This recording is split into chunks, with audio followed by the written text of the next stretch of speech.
Շնորհակալություն։ Մերինյան Արմաթազյան, պարոն Թաթոյան, Ռոբերտ Քոչարյան ասա, որ եթե իրենք անլրջություն ցուցաբերեն, իրենց ընտրողին կկորցնեն, որն է ձեր տեսակետը այս մասով եւ արդյոք մեր հանրությունը լուրջ ղեկավարի ցանկանում ունենալ, ինչպես օրինակ Ռոբերտ Քոչարյանն է ժամանակին, եւ վերջին շրջանում Նիկոլ Փաշինյանի վարկագիծը ինչպես կգնահատեք։ Որ վարկագիծը։ Օրինակ մետրոյում հետուտելու մարկային այցերի ընթացքում քաղաքացիների հետ շփման։ Շատ լավ։ Տեսեք, առաջին հարցը, որ վերաբերում էր հանրապետության երկրորդ նախագահին։ Ես հատուկ ասել եմ մի քանի անգամ, նորից եմ ասում, որ այստեղ ես հարցը դիտարկում եմ բացառապես քաղաքական տեսանկյունից։ Եվ այստեղ մենք պետք է հաշվի առնենք անձնական հանգամանքներից վեր կանգնենք եւ գլխավոր նպատակից ելնենք։ Մեզ անհրաժեշտ է խնդրի լուծում։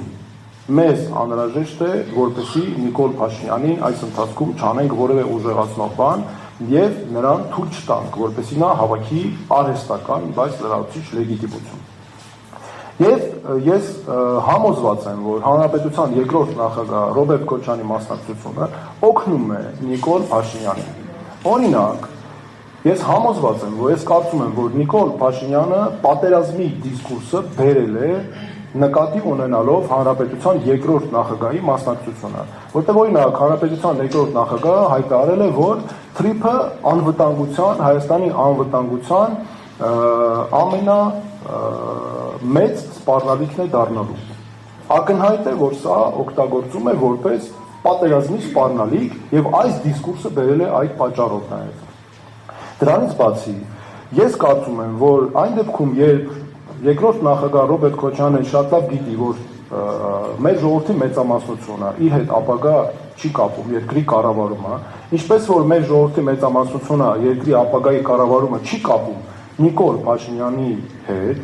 նրա այս մասնակցությամբ ինձ մոտ հարցեր են առաջանում։ Այստեղ ուրեմն կա կամ բիզնես պաշտպանելու նպատակ, կա Նիկոլ Փաշինյանի կառավարության ժամանակ ընդդիմություն լինելու նպատակ, չգիտեմ, կամ երկուսը միասին։ Եվ սրանք, ես կարծում եմ, այս առաջադրումը խանգարում է մեր կոլեկտիվ ջանքերին,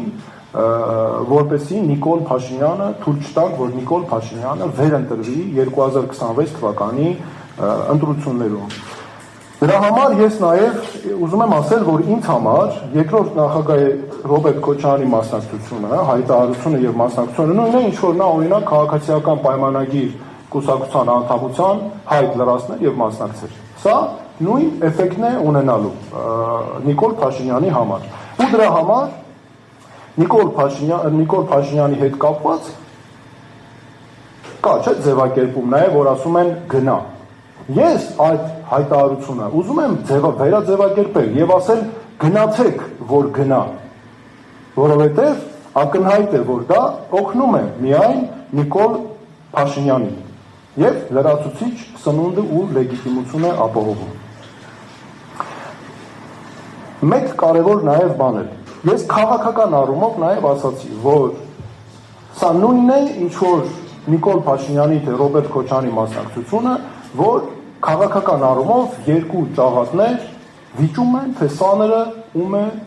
բաժին հասնելու։ Եվ շատ հստակ է, որ հայ ժողովուրդը չի պատկերացնում նրանցից որևէ մեկի հետ մեծամասնությունը երկրի կառավարումը։ Սա ցույց է տալիս նաև մեր շփումները մեր ժողովրդի հետ։ Եվ ես հույս ունեի, որ ուզում եմ այդ հույսը հիմա էլ պայպայել, որ առաջին եւ երրորդ նախագահների օրինակով կարծեք թե նրանք չեն մասնակցում, այդ խելամիտ քայլերի նաև հետևել հանրապետության երկրորդ նախագահ։ Եվ դրա համար եմ ես ասում, ձևակերպումը գնացեք, որ գնա։ Այսքանը։ Եվ Նիկոլ Փաշինյանը։ Տեսեք, Նիկոլ Փաշինյանի հետ կապված միջադեպը մետրոյում։ Ակնհայտ է, որ դա մի մարդու վարկագիծ է, դեռ Արցախի հարցը, արցախցի լինելու մեր հայրենակցուհու հարցը դնենք մի կողմ։ Ակնհայտ է, որ սա վարկագիծ է քաղաքական առաջնորդի,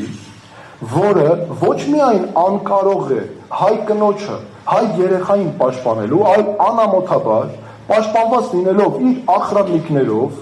իր թիկնապահներով, իր թիմակիցների ներկայությամբ Երևանի մեջ ահաբեկում է, սպառնում է հայ կնոջ ու հայ երեխային։ Հետո էլ ներողություն է խնդրում։ Ինձ համար դրանից հետո ցանկացած ներողություն, ուզում է լինի անկեղծ,